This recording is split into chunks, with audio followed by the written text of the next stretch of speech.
What's going on, guys? Welcome back to another War Thunder video. Today we're taking out the F8F-1B Bearcat. This is, without a doubt, the most requested plane on my channel, and has been for quite some time.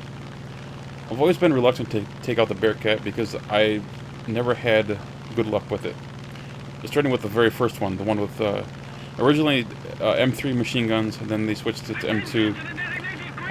I never liked that Bearcat. I never had any luck. I don't know about you, but there's just some aircraft I just do not do well with, and the Bearcat is one of those planes. So this kind of put me off trying out the 1B, which has these 420mm cannons. And for the longest time, I didn't bother flying it out in any mode, not even in arcade. However, when the Thunder League 100% RP booster went into effect, I decided to take advantage of that and grind all the modules. And so what you're seeing here is a fully upgraded Bearcat. I am using manual engine controls, and this is with a new thermodynamics patch. And this patch, combined with the option that you have to use manual engine controls, gives you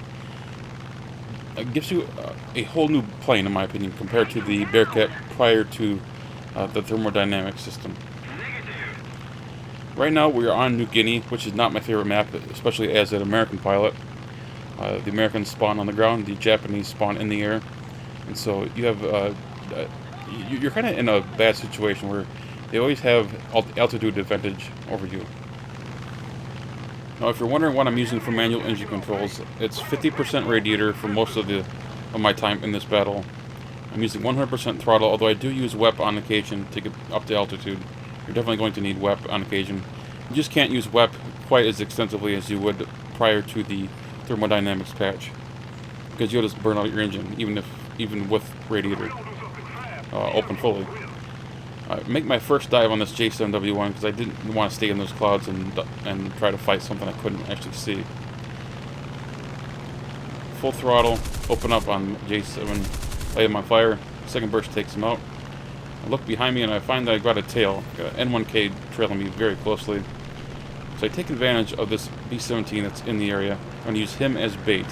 I'm also going to take out the A6M5 who is trailing the B-17. Very quick burst takes him out pretty quickly. The N1K, on the other hand, is fixated on this B-17, so I just use him as bait. Let the B-17 handle himself. He's got rear gunners, he can take care of himself. Watch him very closely, paying very close attention, watching the distance. He's trying to extend. When I see that he's dove away, I decided to turn around, thinking that the N1K is going to come up from below the B-17 and hit him from the underside. Instead, what the N1K has decided to do is come after me. If he was using stealth ammo, I would not have seen these shots come in, but of course he's using at least default rounds. I'm not really sure which rounds those were, but I know they weren't full tracers, because tracers would have lit up the sky. So using the B-17, use him as bait again. A6M5 comes in, one of my Bearcats comes in. Once again, just going to use that B-17 as bait. The A6M5 takes the bait. Meanwhile, the N1K has decided to change targets and fixate on the Bearcat. So of course I'm going to help the Bearcat because I don't want him to die.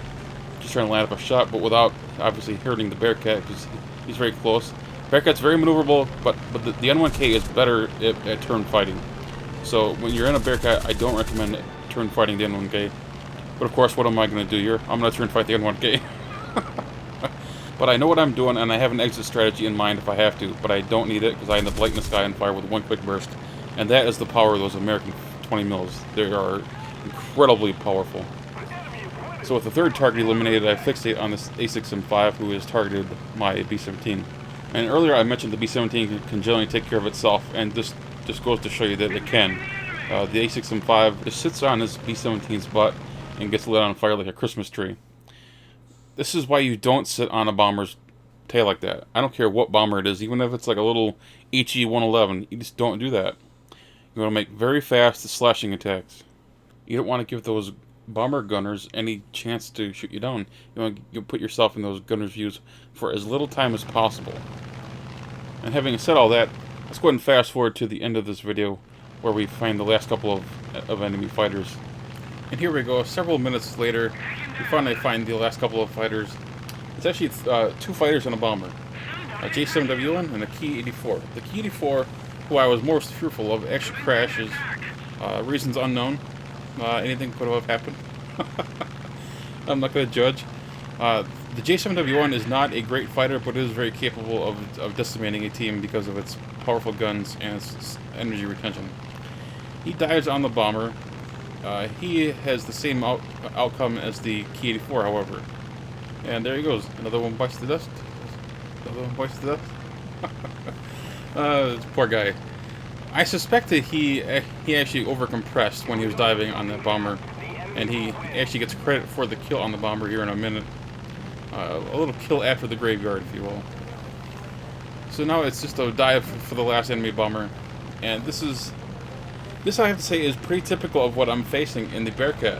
Whether I'm facing the Japanese or the Germans, well, even, you know, I'm not even going to go to the Hokkaido match that I had just earlier, just the other day when I was flying the E-26 Invader that you guys had requested.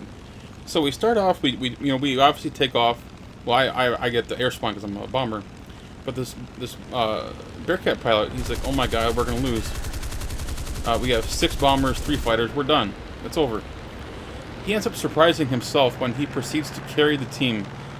I believe it was 6 kills in that game. He just absolutely dominated the British team.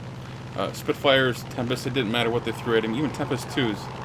He had no problem competing with that. And I think if you guys get this Bearcat upgraded, you're going to find the exact same experience. This thing is an absolute monster. Even my games against the Germans where I'm facing Fractal 190 D13s and ME262 jets, this thing still manages to carry the team. Those of you who saw my Energy Fighting 101 video probably saw some of my Bearcat footage where I faced those planes. Incredible plane. Anyway guys, I hope you all enjoyed this video. If you did, hit that thumbs up button. And of course, if you're new to the channel, please subscribe. Take care guys.